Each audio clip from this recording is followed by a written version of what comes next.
is I'll start the 12 minutes for yourselves now, and I'll give you due warning or notice at 10 minutes when you've got 2 minutes left.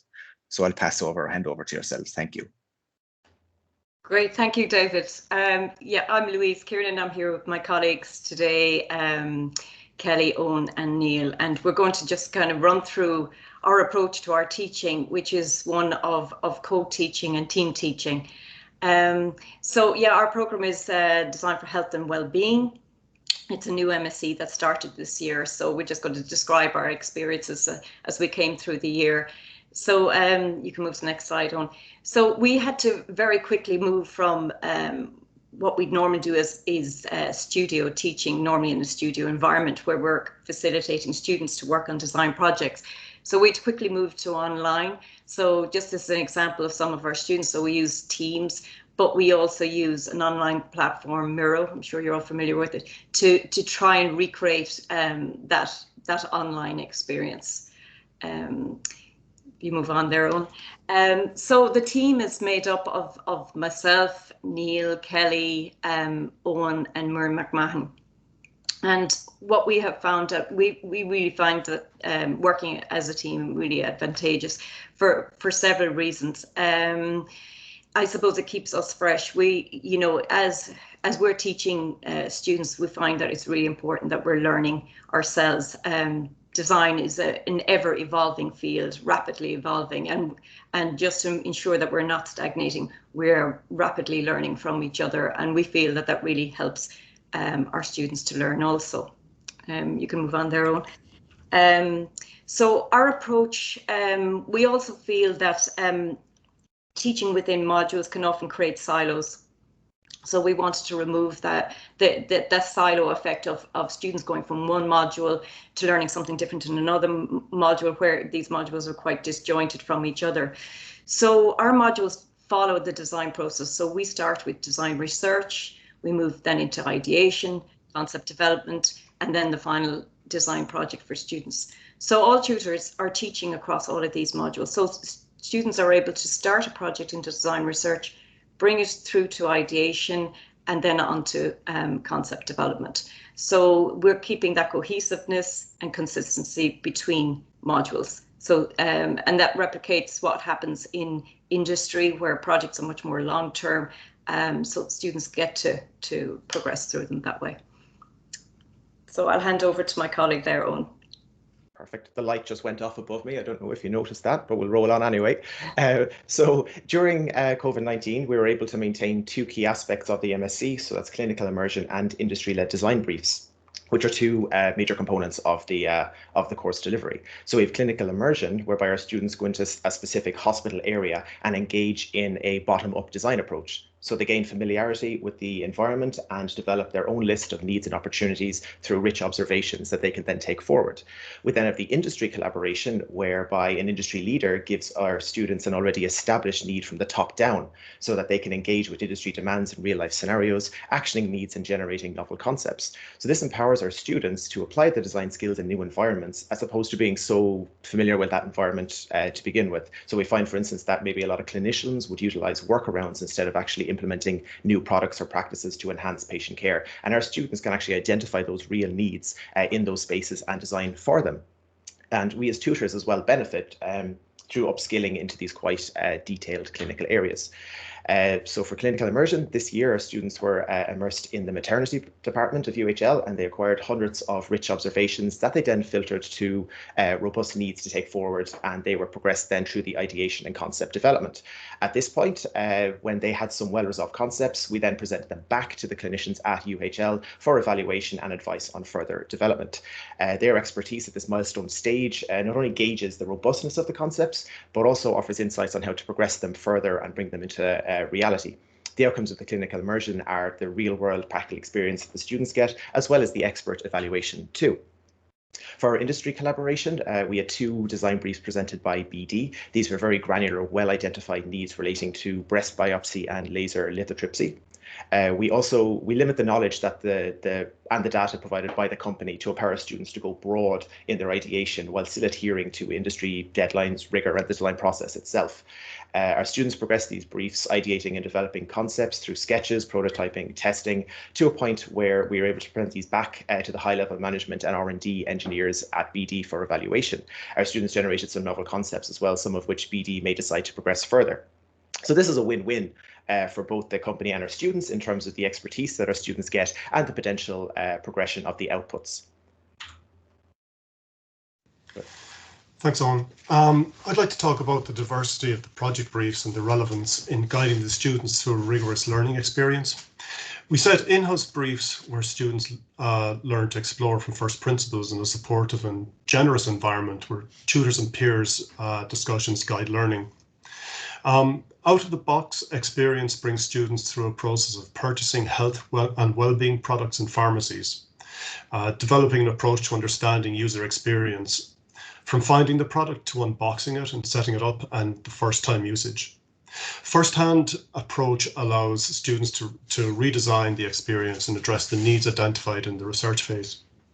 The skin cancer awareness and detection and COVID-19 vaccine awareness projects take a similar approach to needs finding through group brainstorming and ideation, generating broad-ranging solutions where the stakeholders are central to the approach and design considerations. The clinical briefs come from the University Maternity Hospital in Limerick, as Eoin said, experience where observation and needs identification build an empathetic understanding of the primary stakeholders and is central to the bottom-up approach of human-centered design outcomes. This year, BD, as Eoin said, offered 2 projects in a top-down approach to redesign of existing products. In addition, new user interaction constraints were added to the brief. So, Eoin, next slide, please. This is a typical layout, in this case, the Marina Coil project of a brief. We tried to make the brief as clear as possible by introducing the background to the project and then discussing the current design complications that underpin the challenge ahead. The brief is a simple statement to be actioned by the students. The project timeline is set out in phases that align with their online studio-based, that's a /studio-based learning with clear deliverables stated. We always state that the project objectives and the assessment criteria so the students can align their thinking with the academic needs. Next one, Eoin, please. And finally, just projects follow a typical development path that is underpinned by the human-centered design process, which is absolutely necessary for us. So we go through immersion, needs finding and analysis, design guide document, and then the creative phases of ideation and concept development and proof of concept through an iterative process. Next slide, on. Thank you, both. So as we've already noted, the MSc was in a quite difficult position given the move to online learning, where before we would have used the physical space of our studio as an integral part of our group work and teaching. We are now each isolated at home at our own workstation. We had to rely really on online collaborative software to approximate our studio during these briefs. We chose to use Miro. So Miro is an online collaborative whiteboard platform that offers infinite zoomable canvases, as you can see on screen there. And it can be used to write down notes and collectively create designs. And it also allows you to add many different types of content like text, images with visual templates that help to explain different ideas and processes. Next slide, please, Eoin. We chose Miro because it was what was available to us. Some of us had used it at online conferences, meetings, and we didn't have a lot of time or indeed money to choose alternatives, though obviously, they're likely out there. Luckily, many of the features of Miro helped us to recreate digitally what we would otherwise have done in the physical space of our studio. It allowed students to ideate alongside one another by collectively adding post-its and helping each other flesh out design concepts while on video calls.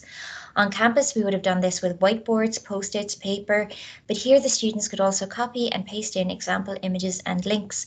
And these visuals help students to immediately ground their understanding of the concept in order to then extend it further. Students were also able to sketch directly onto the board itself using stylus pens or to snap pictures of their sketches to upload directly. And these quickly growing Miro boards became both a place of collaborative imagining as well as a repository of work. Next slide, please, Eoin. So while it functioned well in many ways, it had its issues. It's a free software, but you're limited with regard to the number of boards and team members you can bring on. And if you don't tightly control this, students who forget where they're logging on, they can lock the whole system. Mirror is also resource intensive. We definitely found those with poor internet connections lagging behind, and digitally literate students fared better with the interaction shorthands like pinching to Zoom than those with more limited experience. Mirror is also disconnected from other systems that we use to teach online. It's not easy to share and save from it, and we miss the physicality of the studio. Though our students created, iterated, filmed working physical prototypes made of cardboard, wire and clay, creating these videos and uploading them can be said to interrupt the iterative design process, which might otherwise flow more freely in a collaborative social studio environment. Okay, over to you, Louise. Kellie, thank you. Thanks, Kellie. So just to conclude from our presentation today, there are a number of challenges and benefits to our approach, and I think overall we believe it's beneficial to go the way we are. But I suppose to outline some of the challenges, I suppose there's a greater time commitment for staff and tutors. You know, we have recognised that we've been very heavily loaded with staff on our MSc. But we felt, it was very, very important because we were just doing something new this year, trying to do studio online. It was a new programme. And really it has been beneficial because we've been able to hothouse and facilitate really small groups of people. So we split into breakout rooms, and each one of the tutors will take maybe 3 students together. So it's really helped from that perspective. So it's a great benefit for the students. There is that cohesion across the modules, so it's really beneficial from that point of view. The tutor learning and peer, so we have tutor to tutor, peer to peer learning, tutor peer, student learning. Again, it's working on live projects. It really creates that, our connection to industry for our program is really paramount, and connection to a clinical setting. And we've been able to encompass, very live projects on the program and adapt. I mean, I think that's one of the other benefits for us. We've been very flexible and been able to quickly adapt. I mean, with the BD project, we got that brief about 2 weeks before we started it, so we've been adaptive in that respect. One of the other aspects, I suppose, when you have 2, 3 people, 4 people on programs, the fairness for students. So we double mark our projects. So when it comes to assessment, we discuss and mark together. So, students get fair outcomes from this. So yeah, that's the end of our presentations, and hope you enjoyed it. Thank you. Thanks, Louise, and absolutely bang on time.